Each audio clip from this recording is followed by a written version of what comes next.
الطلاق مرتان فإمساك بمعروف أو تسريح بإحسان ولا يحل لكم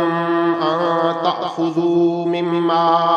آتيتموهن شيئا إلا أن يخافا ألا يقيما حدود الله فإن خفتم ألا يقيما حدود الله فلا جناح عليهما فيما افتدت به تلك حدود الله فلا تعتدوها ومن يتعد حدود الله فأولئك هم الظالمون فإن طلقها فلا تحل له من بعد حتى تنكح زوجا غيره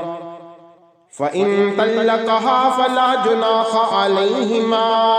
أن يتراجعا إن ظنا أن يقيما حدود الله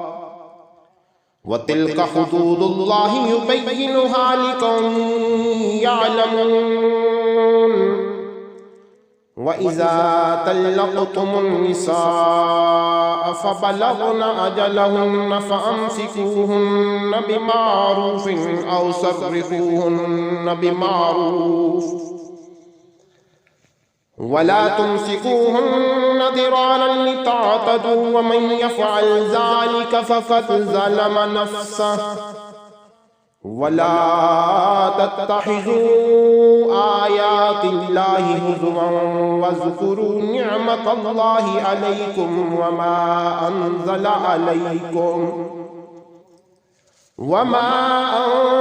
عليكم من الكتاب والحكمة يعظكم به واتقوا الله واعلموا أن اللہ بکل شیء علیم۔ طلاق زیادہ سے زیادہ 2 بار ہونی چاہیے۔ اس کے بعد شوہر کے لیے 2 ہی راستے ہیں، یا تو قاعدے کے مطابق بیوی کو روک رکھے یعنی طلاق سے رجوع کر لے،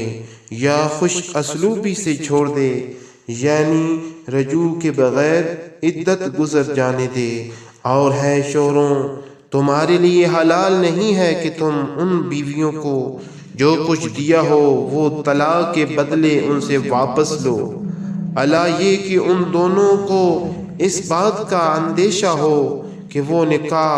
باقی رہنے کی صورت میں اللہ تعالیٰ کی مقرر کی ہوئی حدود کو قائم نہیں رکھ سکیں گے۔ چنانچہ اگر تمہیں اس بات کا اندیشہ ہو کہ وہ دونوں اللہ تعالیٰ کی حدود کو قائم نہ رکھ سکیں گے تو ان دونوں کے لیے اس میں کوئی گناہ نہیں کہ وہ عورت مالی معاوضہ دے کر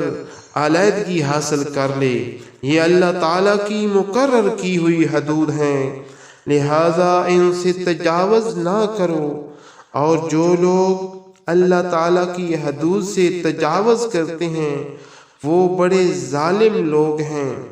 پھر اگر شوہر تیسری طلاق دے دے تو وہ مطلقہ عورت اس کے لیے اس وقت تک حلال نہیں ہوگی جب تک وہ کسی اور شوہر سے نکاح نہ کرے۔ ہاں اگر وہ دوسرا شوہر بھی اسے طلاق دے دے تو ان دونوں پر کوئی گناہ نہیں ہے کہ وہ ایک دوسرے کے پاس نیا نکاح کر کے دوبارہ واپس آ جائیں،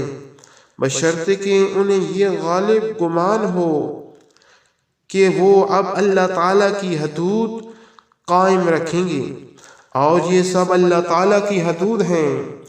جو وہ ان لوگوں کے لیے واضح کر رہا ہے جو سمجھ رکھتے ہیں۔ اور جب تم نے عورتوں کو طلاق دے دی ہو اور وہ اپنی عدت کے قریب پہنچ جائیں تو یا تو ان کو بھلائی کے ساتھ اپنی زوجیت میں روک رکھو یا انہیں بھلائی کے ساتھ چھوڑ دو، اور انہیں ستانے کی خاطر اس لیے روک کر نہ رکھو کہ ان پر ظلم کر سکو، اور جو شخص ایسا کرے گا وہ خود اپنی جان پر ظلم کرے گا۔ اور اللہ تعالیٰ کی آیتوں کو مذاق مت بناؤ، اور اللہ تعالیٰ نے تم پر جو انعام فرمایا ہے اسے اور تم پر جو کتاب اور حکمت کی باتیں تمہیں نصیحت کرنے کے لیے نازل کی ہیں انہیں یاد رکھو، اور اللہ تعالیٰ سے ڈرتے رہو، اور جان رکھو کہ اللہ تعالیٰ ہر چیز کو خوب جانتا ہے۔